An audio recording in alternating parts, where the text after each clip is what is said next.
दोस्तों, कभी-कभी जाने अनजाने में हम में से कई लोग ऐसी गलतियां कर जाते हैं जिनका पछतावा हमें बाद में होता ही रहता है। जब हम गलतियां करते हैं तब हमें इस बात का बिल्कुल भी पता नहीं होता कि इस गलती से हमारे जीवन में आगे चलकर कोई प्रभाव भी पड़ सकता है। कभी-कभी हमारी ज्यादा अच्छाइयां भी हमारे ज्यादा दुखों का कारण बन जाती है। हमें पता भी नहीं होता, हम स्वयं ही अपने लिए खाई खोद रहे होते हैं। तो दोस्तों, एक समय की बात है, एक नगर में एक युवक अपने गरीब परिवार के साथ रहा करता था। आए दिन किसी न किसी बात पर उसके परिवार में झगड़े चलते ही रहते थे। वह उन झगड़ों से बहुत परेशान था। उसने उन झगड़ों को रोकने की काफी कोशिश की, पर वह झगड़े को रोकने की जगह दिन प्रतिदिन बढ़ते ही जा रहे थे। वह युवक बहुत परेशान हो चुका था। वह काम की तलाश में लोगों के पास जाता तो लोग उससे पूछते, वेतन कितना लोगे? वह केवल यही कहता, आप बस काम दे दीजिए, मेरे परिवार की आर्थिक स्थिति बहुत खराब है, मुझे काम की सख्त जरूरत है, आप जितना दोगे मैं उतना ही ले लूंगा, बस आप मुझे काम पर रख लीजिए। लोग उसकी मजबूरी का फायदा उठाकर उसे कम वेतन पर काम पर रख लेते थे। कोई कोई तो उसे वेतन भी नहीं देता था, क्योंकि उसने अपनी मजबूरी का फायदा उठाने का खुद ही लोगों को मौका दे दिया था। लोगों को पता था कि उसे काम की बहुत जरूरत है, वह तो कम वेतन में भी काम कर ही लेगा। और वह युवक अपनी सगे संबंधियों के पास बैठता तो भी बस अपनी गरीबी की ही बातें किया करता था। वह बस सभी से यही कहता, मैं क्या करूं, मेरा परिवार बहुत ही गरीब है, हमें 2 वक्त का खाना भी ठीक से नसीब नहीं होता और आए दिन परिवार में लड़ाई झगड़े होते ही रहते हैं। मुझे तो कुछ भी समझ नहीं आता कि आखिर मैं क्या करूं। उसके सगे संबंधी व मित्र भी उस समय उसकी बात सुन लेते और बाद में सभी उसका मजाक बनाते। वह कहते कि यह गरीब तो गरीब का गरीब ही रहेगा, इसका तो कुछ भी नहीं हो सकता, ना ही इसके परिवार का, इसका तो कुछ भी नहीं हो सकता। जब देखो बस एक दूसरे से लड़ते झगड़ते ही रहते हैं और ये भी हमारे पास बिना बात के रोना ही रोता रहता है और खुद कुछ करता ही नहीं है। जबकि वह युवक तो उनको अपना समझकर अपनी समस्या बता रहा था ताकि वो उसकी थोड़ी मदद कर सके, मगर किसी ने भी उसकी मदद तो की नहीं। अब वो युवक जहाँ भी जाता था सभी उसका तिरस्कार किया करते थे, उसे गरीब कहकर ही पुकारते, कोई भी उसे काम की पूरी कीमत नहीं देता था। वह युवक दिन भर काम किया करता मगर उसे कुछ ही पैसे मिलते थे, कोई भी उसकी मेहनत की पूरी कमाई उसे नहीं देता था। अगर वह कुछ कहता तो उसे बचा खुचा वेतन भी नहीं देते थे।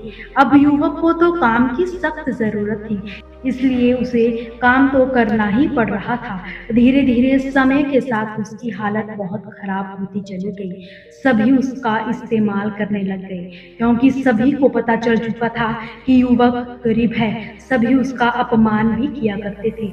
इन सब बातों से वह युवक काफी परेशान हो चुका था। उसे समझ ही नहीं आ रहा था कि आखिर उसके साथ ये सब हो क्या रहा है। तभी उसने लोगों से बातें करते हुए सुना कि नगर में एक बौद्ध भिक्षुक आए हैं, उनके पास सभी समस्याओं का हल है, वह बहुत ज्ञानी व्यक्ति है। यह सुनकर वह युवक भी उनके पास जा पहुंचा। वह उनके पास रोता हुआ बोला कि महात्मा, सभी मेरे साथ ऐसा ही क्यों करते हैं। तभी बौद्ध भिक्षुक ने पूछा कि क्या हुआ। वह रोते रोते अपनी सारी बातें बौद्ध भिक्षुक को बताता है और उनसे कहता है कि महाराज, सभी लोग मुझे गरीब गरीब कहकर ही पुकारते हैं, मेरा मजाक बनाते हैं और कोई भी काम करता हूँ तो बदले में वो मुझे पूरा दाम भी नहीं देते। मेरे दोस्त सगे संबंधी सभी मेरा मजाक बनाते हैं। वह बौद्ध भिक्षुक युवक की सारी बात ध्यान से सुनते हैं और उससे पूछते हैं कि सभी नगर वासियों को इस बात का कैसे पता चला कि तुम काफी गरीब हो और लोग तुम्हें पूरे दिन काम करने के बाद भी इतना कम वेतन क्यों देते हैं। युवक बोला, हे गुरुवर, मैंने ही नगरवासियों से हमदर्दी पाने के लिए उनसे ये सब कहा था, अपनी सारी व्यथा बताई थी। ये सुनकर बौद्ध भिक्षुक बोले कि इसमें लोगों की क्या गलती है। अगर नगरवासी तुम्हारा मजाक बनाते हैं, तुम्हें कम वेतन देते हैं, तो उसमें गलती तो तुम्हारी ही है। तुम ही ने उन लोगों को बढ़ावा दिया है। तुम्हें कुछ बातें सिर्फ अपने तक ही सीमित रखनी चाहिए थी, लेकिन तुमने तो वो बातें सभी को बता दी। बौद्ध भिक्षु की बात सुनकर युवक उनके पैरों में गिर गया और उनसे कहने लगा, गुरुवर, मैं अब क्या करूं? कृपया मेरी इस परेशानी को दूर कर दीजिए। युवक के आग्रह को सुनकर गुरुवर बोले, देखो, अब जो हो गया उसे वापस तो नहीं लाया जा सकता, मगर आज मैं तुम्हें कुछ ऐसी बातें बताऊंगा जो तुम्हें कभी भी किसी को भी नहीं बतानी है, सिर्फ अपने तक ही सीमित रखनी है, फिर चाहे वो तुम्हारा मित्र हो या सगा संबंधी ही क्यों ना हो। बौद्ध भिक्षुक ने कहा, अपने जीवन का लक्ष्य। सबसे पहले तुम्हारे जीवन का सपना क्या है? हम अपने सपने सभी को बता देते हैं कि मैं ये करूंगा, बड़ा होकर ये करूंगा, वो करूंगा। हमें ऐसा लगता है कि लोग सुनकर बहुत प्रसन्न होंगे कि मैं कितना बड़ा आदमी बनना चाहता हूँ, लोग मेरी प्रशंसा करेंगे, मगर ऐसा होता ही नहीं है। उसी वक्त से वो लोग हमसे जलना शुरू कर देते हैं। दूसरी बात है, हमारी समस्याएं, हमारी परेशानियां हैं। हम क्या करते हैं, जैसे हमें कोई समस्या होती है, कोई परेशानी आती है, तो तुरंत लोगों के पास उसके समाधान के लिए पहुंच जाते हैं, उन्हें अपना दुख सुनाने लग जाते हैं। मगर दूसरों को अपनी परेशानी बताने का मतलब है स्वयं के लिए एक और परेशानी खड़ी करना, क्योंकि जब हम किसी को भी अपनी परेशानी बताते हैं तब वो हमें बहुत अच्छा महसूस होता है। हमें ऐसा लगता है कि हमारा थोड़ा सा दुख चला गया है, लेकिन सभी लोग हमारी परेशानियां कम नहीं करते, बल्कि उन्हें और बढ़ा देते हैं और हमारे सामने आने को कई परेशानियां खड़ी कर देते हैं। तीसरी बात, हमें कभी भी अपने घर परिवार की समस्याएं किसी को भी नहीं बतानी चाहिए। कोई ना कोई समस्या जरूर होती है जहां सब लोग एक साथ रहते हैं तो कहा सुनी तो हो ही जाती है। परिवार के साथ हमारे संबंध अच्छे हो या बुरा, हमें किसी को भी नहीं बताना चाहिए। जब हम दूसरों को इस बारे में बताते हैं तो लोग मजे लेकर तुम्हारी बातें सुनते हैं। उन्हें कोई फर्क नहीं पड़ता कि तुम आखिर किस परेशानी में हो, बल्कि वो तो तुम्हारी कमजोरियों का फायदा उठाने की कोशिश करेंगे।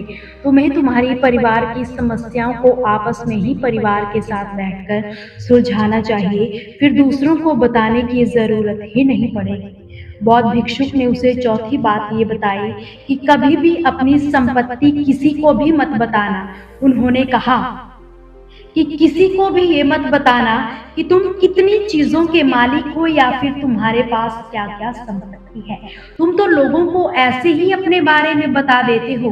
पांचवी बात यह है कि कभी भी अपनी सफलता का रहस्य किसी को भी मत बताना कि हमने सफलता हासिल आखिर कैसे की है। ये बताना कोई गलत तो नहीं, मगर अगर कोई मनुष्य उससे सीख कर आगे बढ़ता है तो ये काफी अच्छी बात है।